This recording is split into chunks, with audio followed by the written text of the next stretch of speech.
यदि आप ये महसूस करते हैं कि मेरा इस संसार में एक अस्तित्व है, तो आपने खुद से कभी यह सवाल पूछा भी होगा कि मरने के बाद व्यक्ति की आत्मा को दूसरा जन्म या दूसरा शरीर कब मिलता होगा। हमारे धर्म ग्रंथों में इसके संबंध में भिन्न भिन्न अवधारणा है। हमारे उपनिषद कहते हैं कि अधिकतर मौकों पर मृत आत्मा को मृत्यु के पश्चात तुरंत ही दूसरा शरीर मिल जाता है, फिर चाहे वो शरीर मनुष्य का हो या किसी अन्य प्रकार के जीव जंतु का। पुराणों के अनुसार मरने के 3 दिन में व्यक्ति दूसरा शरीर धारण कर लेता है, इसलिए तीजा मनाते हैं। कुछ आत्माएं 10 दिन में और कुछ 13 दिन में दूसरा शरीर धारण कर लेती हैं, इसलिए 10वां और 13वीं मनाते हैं। कुछ सवा माह में अर्थात लगभग 37 से 40 दिनों में नया शरीर धारण कर लेते हैं।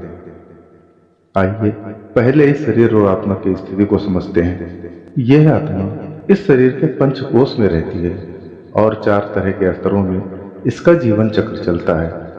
यह पंचकोश हैं: जड़, प्राण, मन, बुद्धि और आनंद। हमारे अपने शरीर को जड़ जगत का हिस्सा माना जाता है, अर्थात जो दिखाई दे रहा है और ठोस है।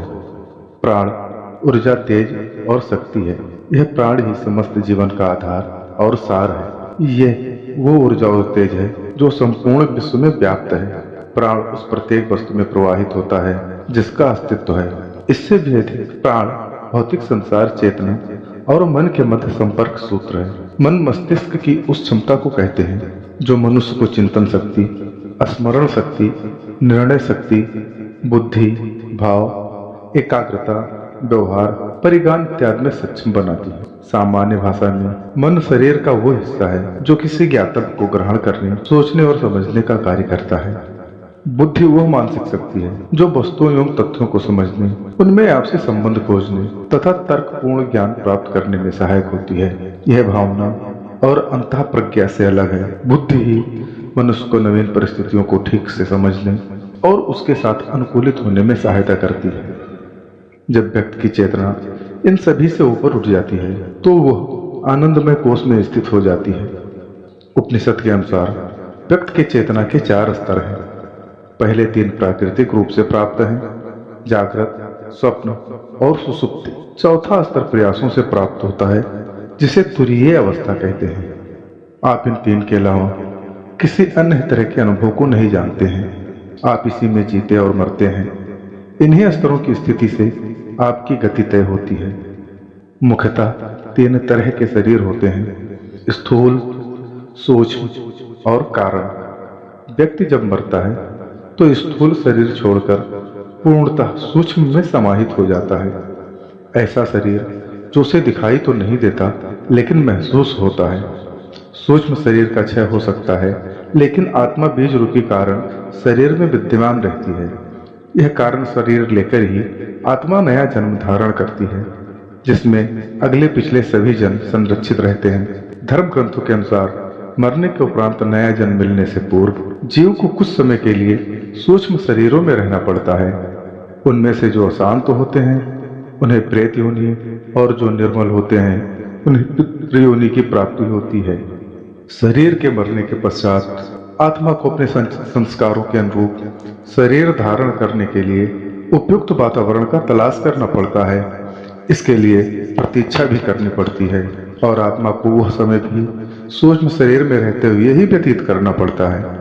ऐसी आत्माएं अपने मित्रों, शत्रुओं, परिवारीजनों एवं परिचितों के मध्य ही अपने अस्तित्व का परिचय देती रहती हैं। आपने अक्सर देखा होगा कि कभी कभी प्रेतों की अशांति हरकतें लोगों को हैरान व परेशान कर देती हैं।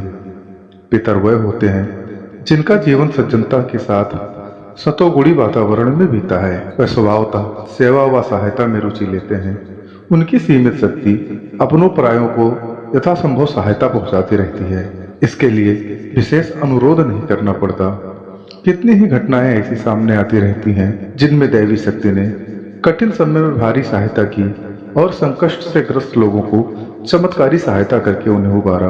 वर्तमान शरीर को छोड़कर अन्य शरीर प्राप्त में कितना समय लगता है, इस विषय में उपनिषद कहते हैं कि कभी कभी तो बहुत ही कम समय लगता है जिसकी कल्पना भी नहीं की जा सकती। इसका अर्थ है जैसे तृण जलायु का सुंडी जो एक प्रकार का कीड़ा होता है, तिनके के अंत पर पहुंचकर दूसरे तिनके को अपने सहारे के लिए पकड़ लेता है। उसी प्रकार यह आत्मा इस शरीर रूपी तिनके को परे फेंककर दूसरे शरीर रूपी तिनके का सहारा लेकर अपने आप को खींच लेती है।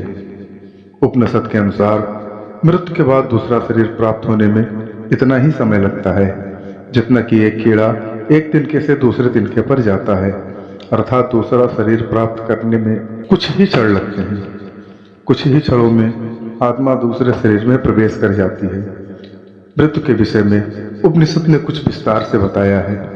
इसका अर्थ है, जब मनुष्य अंत समय में निर्बलता से मूर्छित हो जाता है, तब आत्मा की चेतना शक्ति जो शरीर के बाहर और भीतर की इंद्रियों में फैली हुई है, उसे सिकोड़ती हुई हृदय में पहुंचती है, जहां उसकी समस्त शक्तियां इकट्ठी हो जाती हैं। इन शक्तियों के सिकोड़ लेने से इंद्रियों पर क्या प्रभाव पड़ता है, इसका वर्णन करते हुए उपनिषद कहते हैं कि जब आंख से ओज चेतनामय शक्ति, जिसे यहाँ पर चाक्षुष पुरुष कहा जाता है, जब वह निकल जाती है, तब आंखें ज्योति रहित हो जाती हैं और मनुष्य अपने मृत्यु के समय किसी को देखने अथवा पहचानने में अयोग्य हो जाता है। जब ये चेतनामय शक्ति आंख, नाक, जिह्वा, बाड़ी, कान, मन और त्वचा आदि से निकलकर आत्मा में समाविष्ट हो जाती है, तब इन समस्त शक्तियों को लेकर यह जीव हृदय में पहुंचता है, तो आत्मा की ज्योति से हृदय का अग्रभाग प्रकाशित हो उठता है। तब हृदय से उस ज्योति चेतना की शक्ति को लेकर आत्मा हृदय से निकल जाता है। आत्मा हृदय से निकलकर शरीर के अन्य भागों जैसे आंख, कान, नाक और मुंह आदि से किसी एक स्थान से निकला करता है। इस प्रकार शरीर से निकलने वाले जीव के साथ प्राण और समस्त इंद्रियां भी निकल जाया करती हैं। जीव मरते समय सविज्ञान हो जाता है, अर्थात जीवन का सारा खेल इसके सामने आ जाता है। इस प्रकार निकलने वाले जीव के साथ उसका उपार्जित ज्ञान, उसके किए कर्म और पिछले जन्मों के संस्कार, वासना और स्मृति जाया करती है।